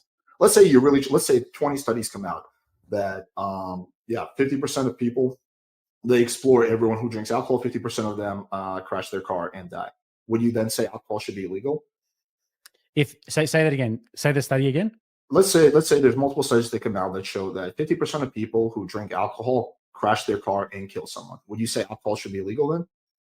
Yes. Okay, yeah, exactly. What if it was like 1%? Would you say it should be illegal then? No, well, 50 is a big jump from 1. I know. 50 is an outrageous hypothetical. So if there was 50% of people who put alcohol on their lips, which is like 100 million people, 200 million people in the United States alone, and that was causing that level of carnage, then we'd have to look at that. But the way it is now, I think you draw the limit. Yeah. But the way it is now, though, I think that we actually have a pretty decent relationship with how we regulate alcohol in our society. Like I said, we can do it with taxes, and we can do it with certain bans for certain ages, etc. Well, I think we still and different regulation. We have a decent relationship with how we do that. Well, I do want to interrupt you, gentlemen, because we have been veering off on the alcohol, the cigarettes. We did go into the CP concept as well. If you want to bring it back, this is your debate to have. But if you want to bring it back, I would like to inquire about how families are affected, or the lack thereof. If men are young and getting involved in prawn, and then not seeking to marry, or just not seeking to date, or how it affects people on a social level in that aspect. If you do want to bring it back, that's just a concept for you to dive into. I'd be happy to. I just want to finish because I am going to tie back into absolutely questioning, and then just engage in the hypotheticals. I promise it will make sense. So 50%, obviously, you and I would agree it should be. We would want to make it legal. What if it's 1% of people who drink, they crash their car and die, and they kill someone else? Would then alcohol be legal? So 1% of people who drink at all. Yeah. Even once in their life they drink. Yeah, let's say they drink once in their life, and then they crash their car and kill someone. Yeah, that would be a pretty large number. Yeah, I'd say that you'd have to probably have a look at it for sure. Okay, so you're like unsure at that point whether you would make it illegal or not, or legal. Right? Yeah. Okay. Well, because I mean, when you give the 50%, for example, that's a highly unrealistic number. Thing, and then we have to think about it in that sort of doomsday scenario. Where you draw the line. That's the whole point of this exercise. Yeah, but like I said, I think that at the moment we have a decent relationship with how we do it in society. Well, first of all, that doesn't matter for the sake of the hypothetical, and second of all, I would just disagree with that as well. I think that we have way too much drinking and driving. We have 40% of murders are influenced by alcohol. I don't think a lot of people have a good relationship with alcohol. I've known alcoholics, and they don't have there's a lot of them, and they don't have a good relationship with alcohol. So I would disagree with that. We have a good relationship with alcohol. I don't think we do. No, I'm not saying that we have a good relationship with alcohol. I'm saying that in terms of the balance of regulation with it, I'd say that for the most part we do a decent job. Now, I'm like you. I don't drink. On very special occasions, I'll have a drink. But like I said, I don't view alcohol as inherently something that's sinful. But again, we're going back to the religious argument now. Okay, we can stay. We'll stay within the consequentialist argument then. If you want to make I'm happy to do that, like for religious reasons, I think pee is bad and should be illegal. That's you can make that argument. It's not going to carry any merit or weight with someone who's. I know that's why I'm operating in your paradigm. So well, So 1% you're not sure. Okay, so then let's go back to pee, right? So if it turns out that, I don't know, let's say 0.1% of people who watch P ultimately decide to watch CP, or let's make it even more clean. 0.1% of people who watch P eventually become child predators, right? In that case, do you think P should be illegal? It turns out that's the fact, forgetting the religious side of it. No, I don't. I don't look at it that way. You have to look at it as a Do you holistic think effect. proportionality is important? Like, we need to look at proportionality, right? Yes, we do need to look at proportionality, but I think that I've laid out particularly with the studies that I've laid out and with the arguments that I've laid out, there's enough of a holistic concern that we have with the outcomes of P, with the consequences of P, that it is worth making it illegal. Now, if you were to say that, I think you brought up some, like, yeah, I think it's worth examining, but I think that making it illegal will make it worse. And that's not even getting into the infringement on people's individual freedom. Like, so I think to take something and make it illegal, we have to show that there is significant damage that could be alleviated with making it legal. And I just don't think you can make that argument for any vice at all. You can't make that argument for drugs. You can't make that argument for alcohol. You can't make that argument for any vice. Like, it's been tried so many times to make vices illegal and just never positive effect. Like, why would this be different than making drugs illegal? Than making drugs illegal? Yeah, like in the drug war. Why would that be? Because drugs are illegal. What? Drugs are illegal. Yeah, I know they are. So why would this be? But drug usage is higher than ever. So clearly the drug war and the drug policies haven't worked. So why would this be different? Well, I think that also with drugs, you've got to also see that a lot of the times the people who are regulating it are also the ones who are bringing it in as well. So how serious it actually is, the war on drugs, I'm not too sure, because if you look at other countries like Saudi Arabia and Dubai and places like this who are actually hardline on drugs, they don't have a problem with it. Well, it's below ground, but I mean, that's how do you know that? I don't think it is. Like, in those places like this, they don't have drug use on the street. In America, they've got incentive. Yeah, because if you do drugs in Saudi Arabia, you get your head chopped off. Do you think that's a good policy, though? Well, you don't get your head chopped off, but you'll get a severe punishment. Yeah, for sure. I think that's a good punishment. That's a good thing. Well, what would you prefer? Would you prefer to have the society where they're more strict on it and where people aren't like zombies in the middle of the street? Or would you prefer to have like Philadelphia or Los Angeles, where they've literally just got no insane asylums whatsoever? They've closed them all down, and all these zombies are walking around and dying of fentanyl overdose in the middle of the street. Like, we're not debating about drugs, but I think that it's obvious that the US has failed completely with their drug policy.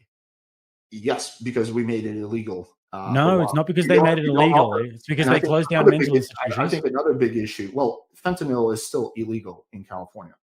Yeah, but it's all coming through the southern border.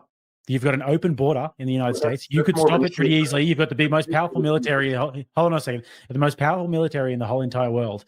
If you think that you couldn't stop fentanyl coming into the country, then you're absolutely kidding yourself. And oftentimes, there's a big bureaucracy involved in these sort of war on drugs. A lot of people lose very nice, cushy jobs if the drugs stop coming in.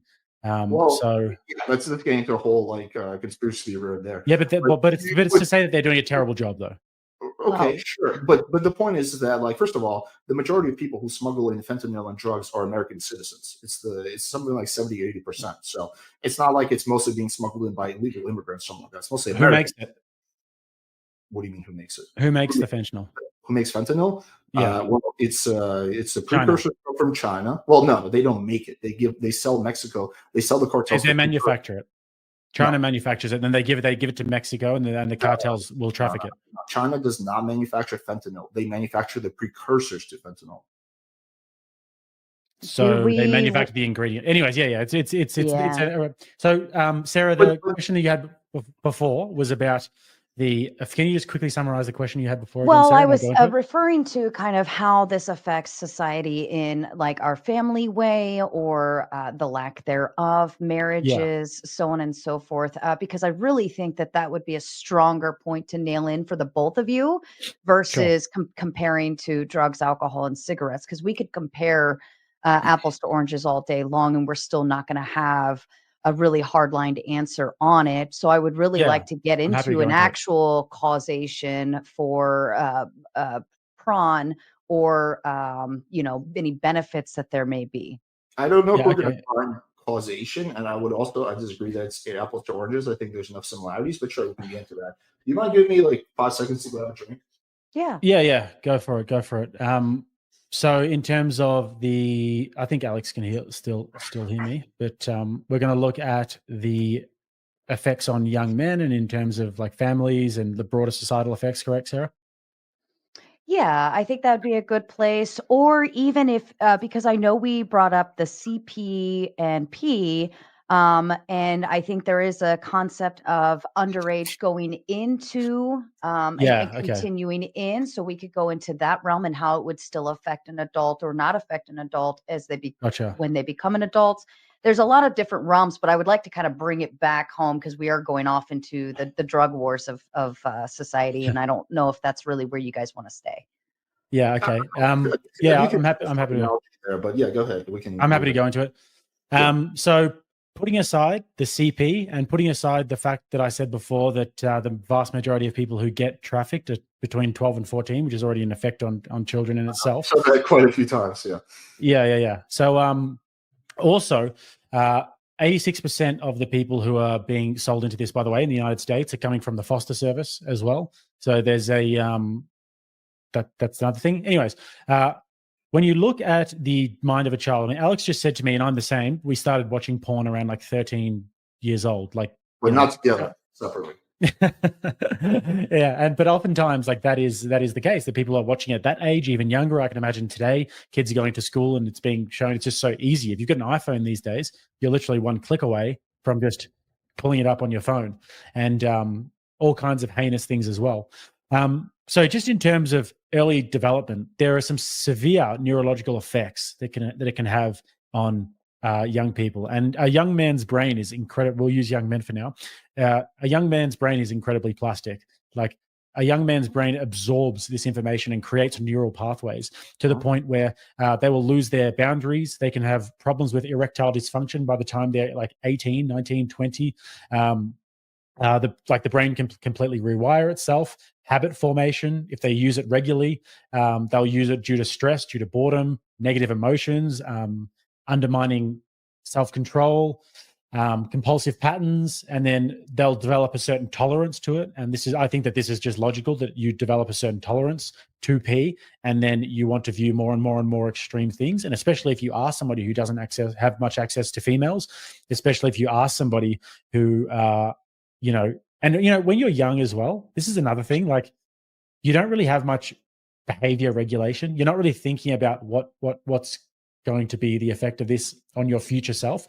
So with that lack of sort of inhibition, young people will just sort of dive headfirst into this. And by the time you're 20 or 21, your whole entire view of sex and of women and of relationships is completely and utterly warped. And this is obviously bound to have a grave effect on on pair bonding in society, when young men have this sort of expectation, and when young men have this sort of loss of just boundaries and these sort of like dark habits, and they view women as these sort of like damp meat sacks for them to just sort of get off on.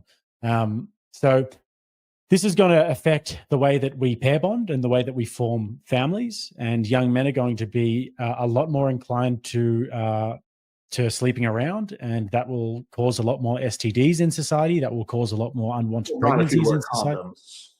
Well, if you have more sex, you're going to have more STDs. If you have more, this is why STDs are on the rise at the moment. So it's like one-to-one causation there. Well, yeah, you can use protection for that, right? You can, but it's still going to, even if everyone does use protection, you're still going to get more STDs. But like, I don't really think it's really even worth arguing that. If you have a lot more people having a lot more sex, then you're going to have more STDs. And then we also have another big problem in our society at the moment, which is the declining fertility rate and the declining birth rate, and the fact that people aren't getting married until they're in their 30s and they're not having children. Obviously, this is not an optimal time for women to have children. And we're seeing a massive decline in our birth rate, which is going to have significant effects in the future. So, I mean, we can go the neurological effects of young people. We can go the lack of pair bonding that this causes. And also just the lack of restraint that young people have. Like, I don't know if when you were younger, Alex, you would have heard of like the 2 girls, 1 cup, and 1 girl, 1 man, 1 jar, and No, 1 man, two girls, one cup. one man, 1 horse. By the way, you know, 2 girls, 1 cup is the best way to get people to stop watching porn. well, I mean, that's an argument I'd like to hear. But so you get all of these really dark things that you can see on, even just on the internet. You could find that sort of stuff pretty easily. Young people don't, like, young people will just laugh at this. Like 13, 14-year-old boys will say, oh, look at this guy getting rammed by a horse, or, you know, look at this. Tell me if this is TOS, Sarah, or look at this like lady doing this 2 girls, 1 cup stuff. You know, and this is bound to. That was the reaction me and my friends had when we saw 2 girls, 1 cup. We're like, ah. I don't think anyone was like, oh, bro, no big deal. Like, he's shitting in a cup. It's all good, bro. Yeah, but I mean, I think that seeing that does desensitize you at the same time, though. Like, like, this is kind of a new thing to have these videos really sort of readily available of the most depraved acts that human beings can possibly subject themselves to. So it's bound to sort of loosen the inhibitions of a young person and bound to create, like, or just make them completely lose boundaries.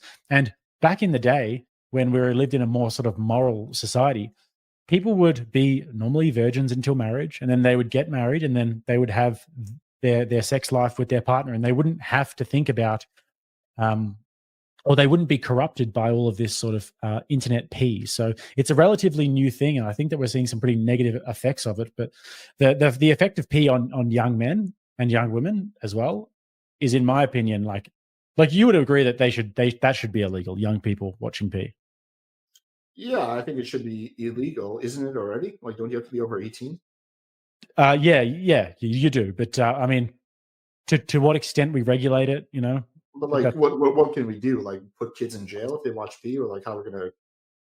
Well, you could put the parents in jail if they do it to a certain extent, but also that would be a bit unfair in the way that it works at the moment, because I can literally pull my phone out and I can just get on a website. But if there was some sort of, you need ID, you need facial recognition to get on, you need something like that. But this actually goes to the point that having this massive industry causes young people to go and watch this. So if you isolate this problem in itself, which is just young people being exposed to, I think that this actually creates a very strong argument as to why you should ban it, let alone all of the sex trafficking, let alone all of the other effects that we've talked today. Just the fact that so many young people are exposed to it and it has this broader effect on society in itself, I think, is a very strong argument to actually ban it. Okay. Yeah, I agree that I don't think pee is good for a child's brain, but no vice is. Alcohol is not good for a child's brain either. Alcohol is illegal for everyone under 21. Yet when I was drinking when I was 13, so were my friends, and I'm sure you had alcohol when you were young too, and basically every teenager does. But we wouldn't make alcohol legal for adults because teenagers get their hands on it, right? Like, if we think about this logically, if we just completely ban alcohol, then kids are going to have a hard time getting their hands on it. But we wouldn't do that. I think this is an issue for parents specifically, not the government. So I think it's up for the parents to raise their kids and make sure that they're not, watching any 2 girls, 1 cup or whatever. Declining fertility rates, I think, are largely due to all the plastics in our food and all the stress we're exposed to.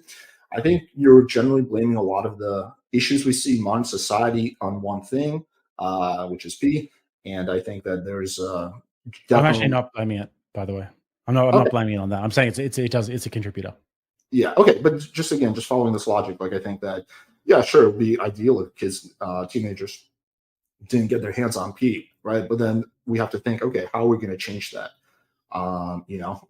We wouldn't do this with any other vice. We wouldn't make it illegal for adults just because some kids are getting their hands on it. So why would we do it for pee? Also, there's the other argument to be made, which is that at least when kids watch pee, they're probably going on Pornhub or whatever. They're probably not going on the dark web. And if we make it illegal, they actually are, though, man. Like that is happening. Like, these kids are tech savvy these days, dude. They'll get a freaking VPN, or they'll do what they need to do. I think most teenagers are not going to the dark web.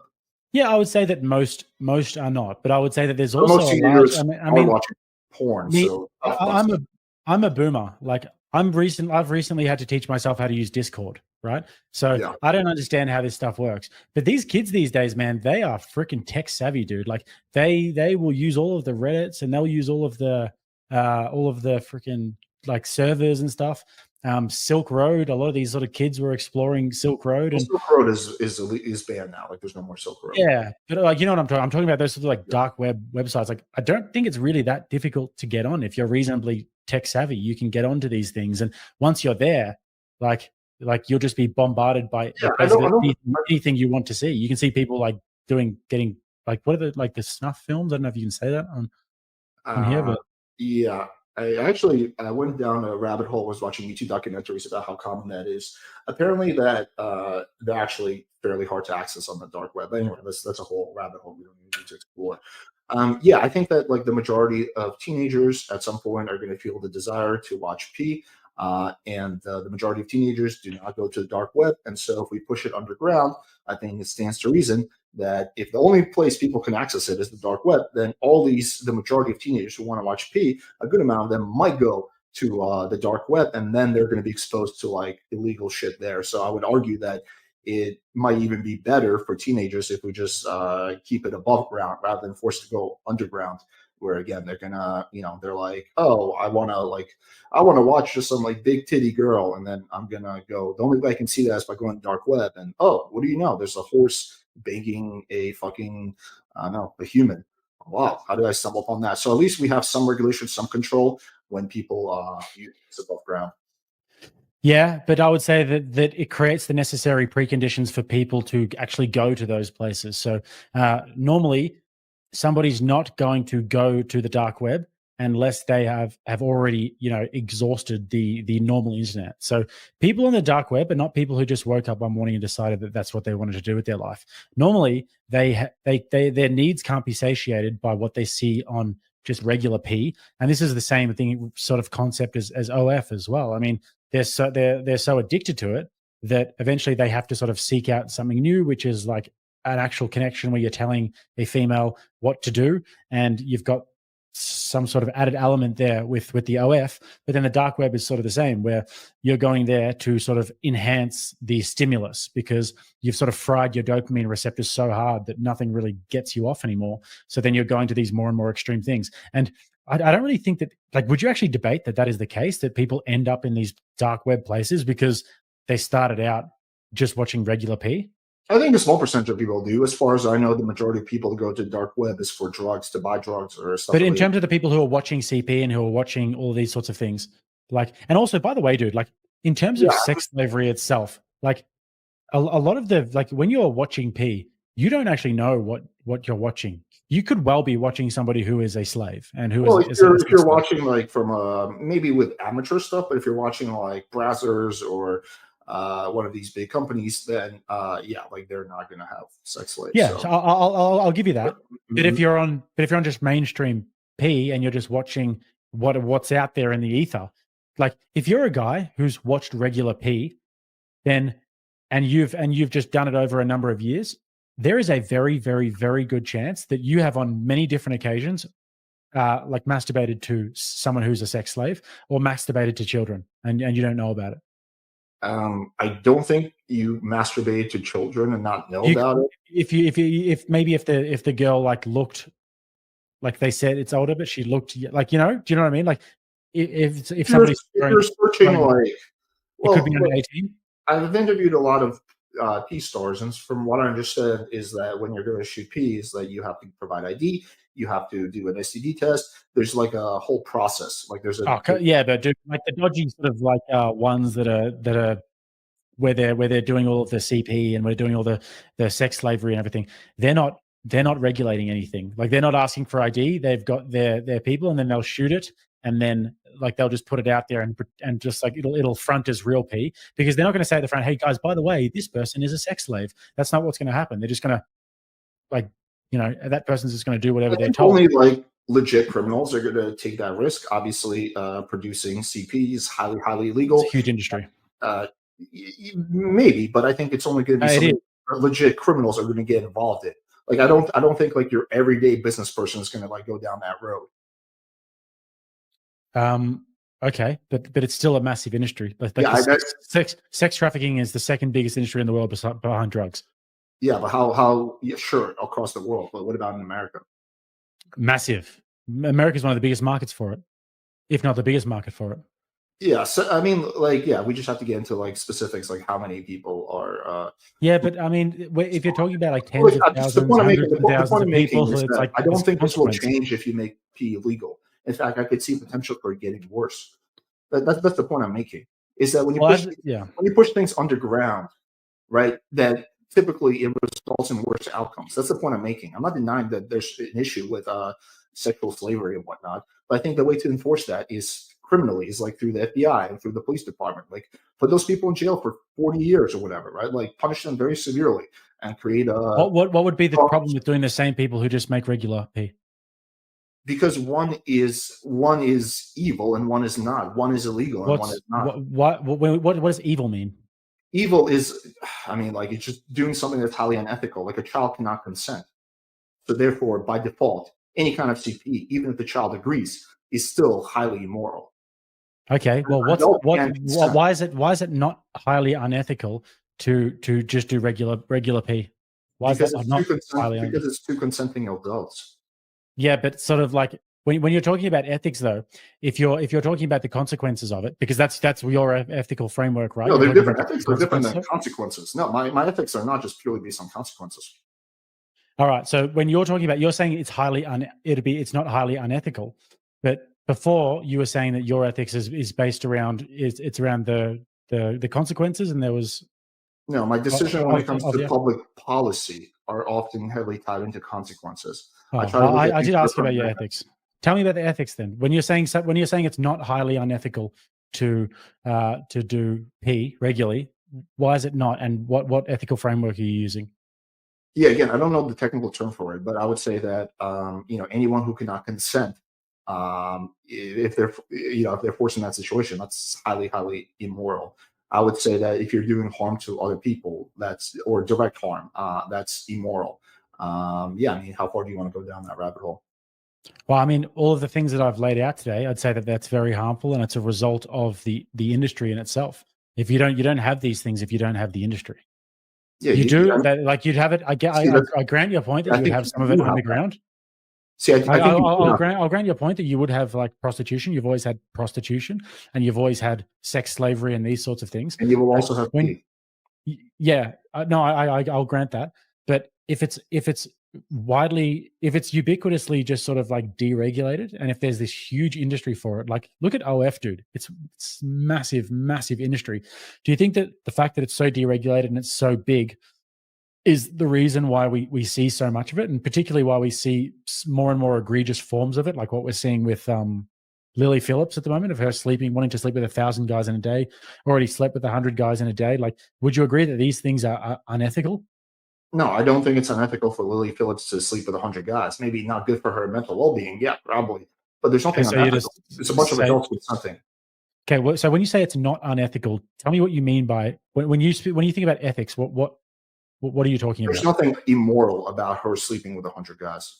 Yeah, but like, what ethical framework are you using? I'm Yeah, I actually don't know. curious. I don't know the technical term for my ethical framework, as I said before. Like, what can you tell me? What would be immoral about, aside not going into religion? What would be immoral for Lily Phillips to have sex with 100 guys?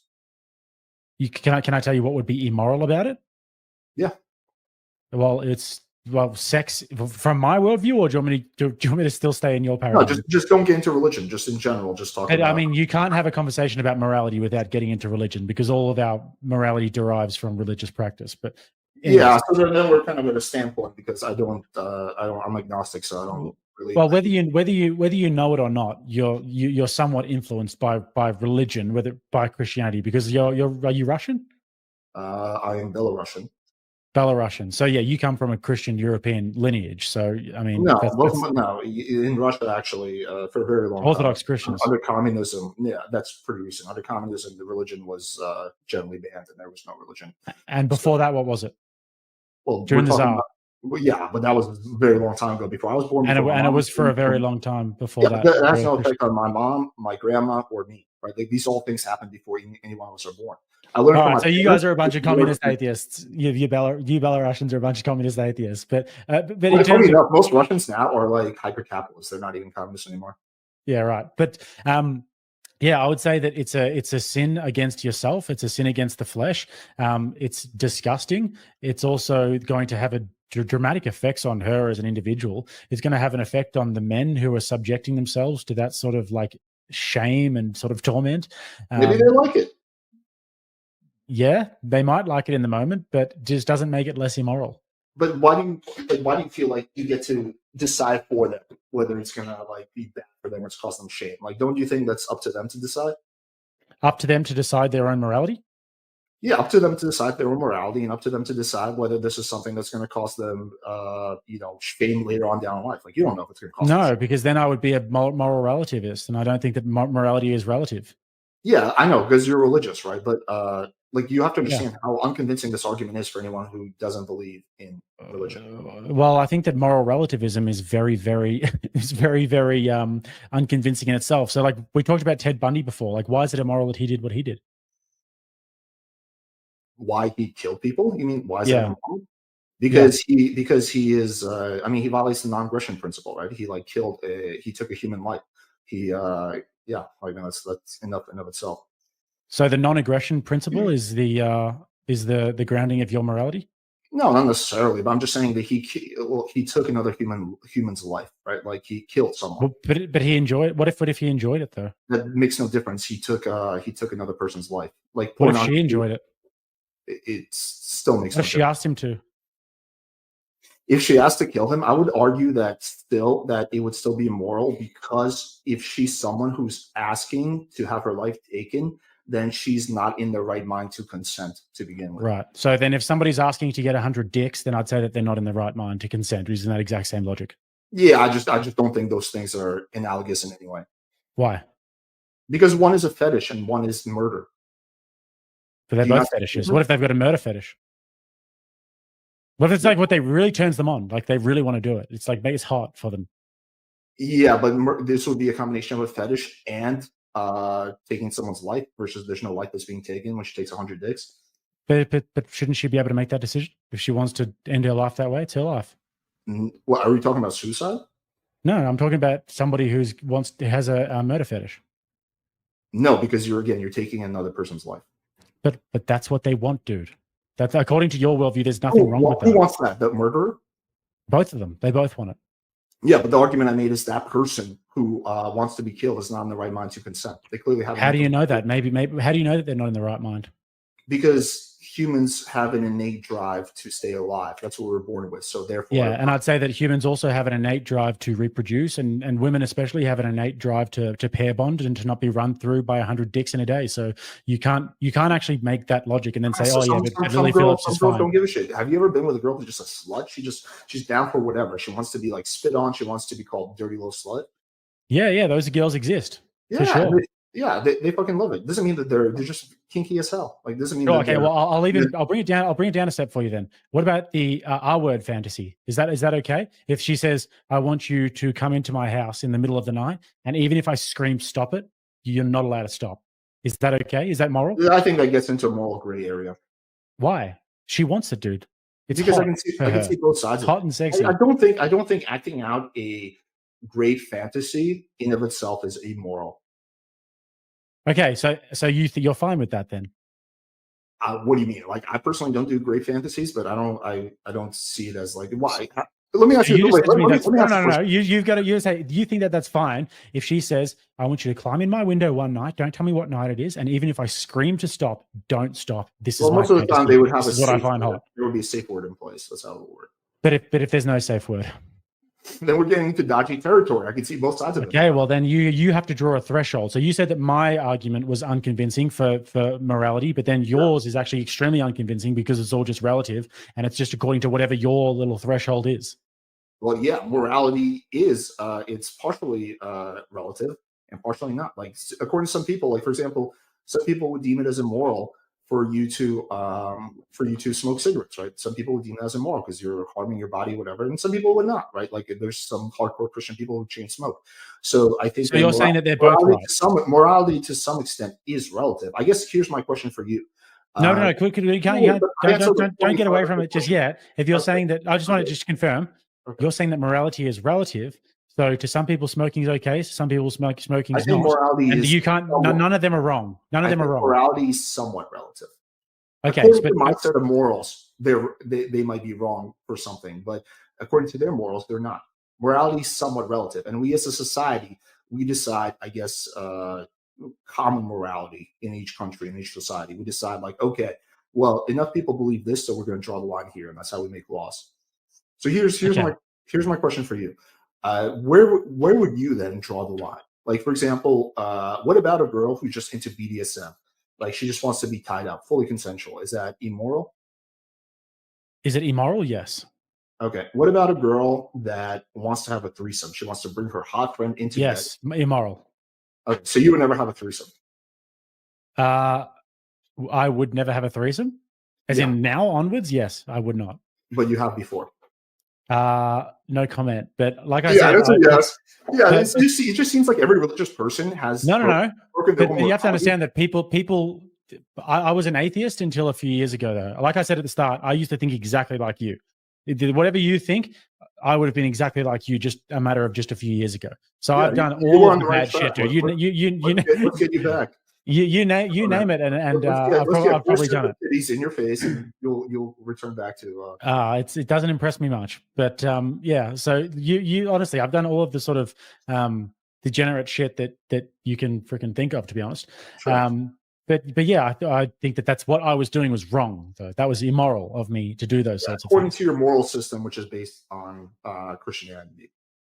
Based on Christian ethics, but also an overlap of deontological ethics and virtue ethics. But if I don't believe in God, why would it be unethical for me to have a threesome? Sarah, do you want to go? Or?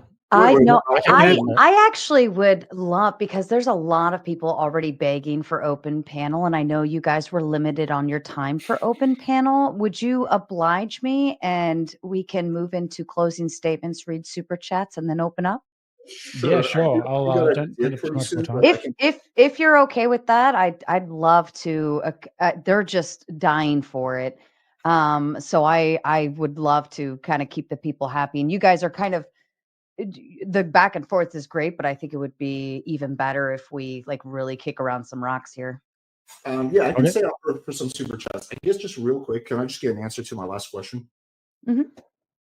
What was that? The threesome thing, I think. Why would having a threesome be immoral for someone who doesn't believe in God?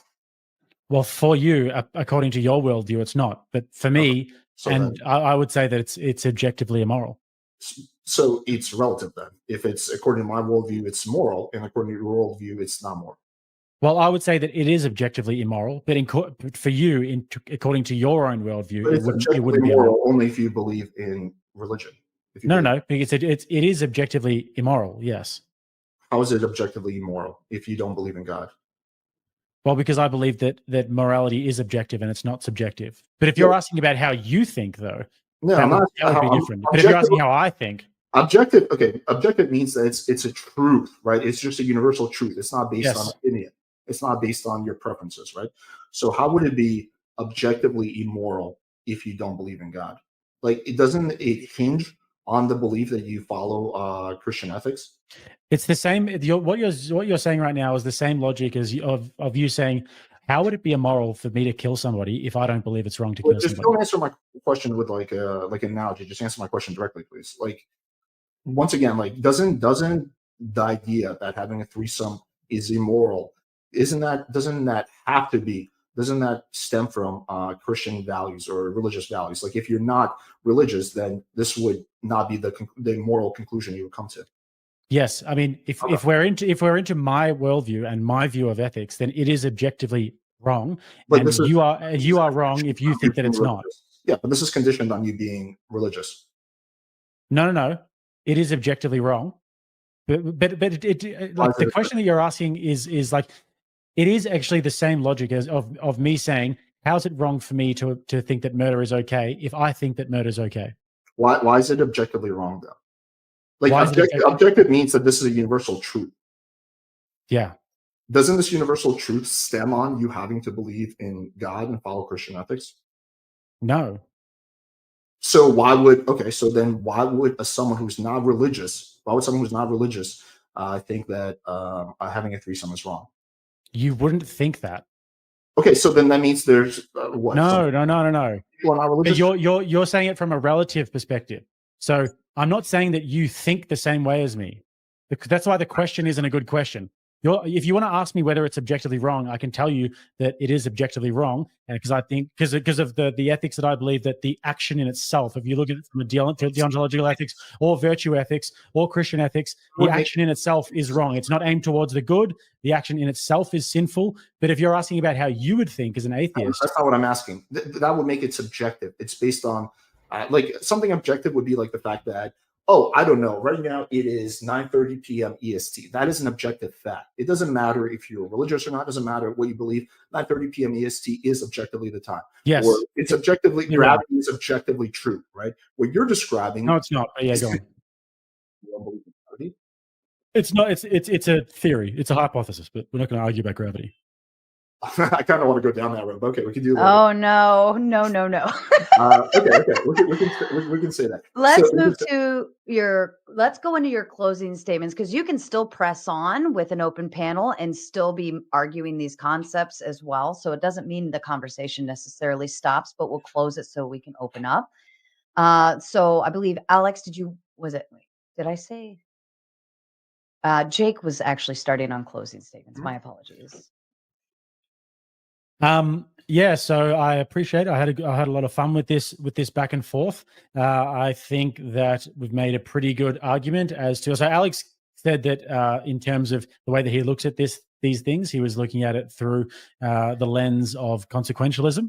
And if you look at the consequence of P from a broad range of different consequences, when you're talking about early childhood development, when you're talking about the effects on the individual, when you're talking about neurological effects and the neuroplasticity of young people and of adults for that matter, when you're talking about the effects on the dating market and on the birth rates, when you're talking about the effects in terms of sex trafficking, when you're talking about the effects in terms of children being trafficked, when you're talking about, and then I also demonstrated with a bunch of different statistics that show that there is a serious correlation in terms, if not causation, with how liberal societies are in terms of their view on sex work and how that's affected human trafficking. We've gone through a lot of different aspects today in terms of why it's damaging. Purely from the consequential perspective, there are a lot of different very negative consequences about P, and the only real argument that you get in return is that, we should then ban alcohol. We don't actually really get much of an argument as to what the actual necessity is for P to be illegal. Similar to the argument of why grape, for example, is illegal, because it has absolutely no function. It is drastically affecting people in a negative way. I didn't actually hear any arguments as to what the good of it is. I think the best argument, or the most or the argument that is probably most convincing, is the argument that it would get worse if it was all underground. But I still find that drastically unconvincing. I remain unconvinced. Alex, to you. Yeah, I think this was a very good discussion. It was good faith, and I appreciate Jake for coming on. And I will agree with Jake that consumption of porn, especially in excess, is probably not good for you. The key difference is whether making it legal would be good or bad. However, every time we have banned a vice, we can talk about the drug war, we can talk about the prohibition. It only made things worse, only caused things to go underground. Organized crime got more involved. People were more likely to suffer harm. So that I think that, again, making it illegal is just going to cause a whole host of issues that don't exist. I think a much better approach would be to maybe take that, to maybe take the money that we make from taxing P, and maybe do some kind of public service thing where we warn teenagers and we warn their parents about the harm, why it's not good for them to consume P. So that would be a much better use. But also, in addition to that, I don't think government should have the right to go in and ban P. I think this comes down to personal liberty. I err on the side of people should be able to do generally what they want as long as they're not harming other people, or at least not directly harming other people. So that's kind of where I stand on that.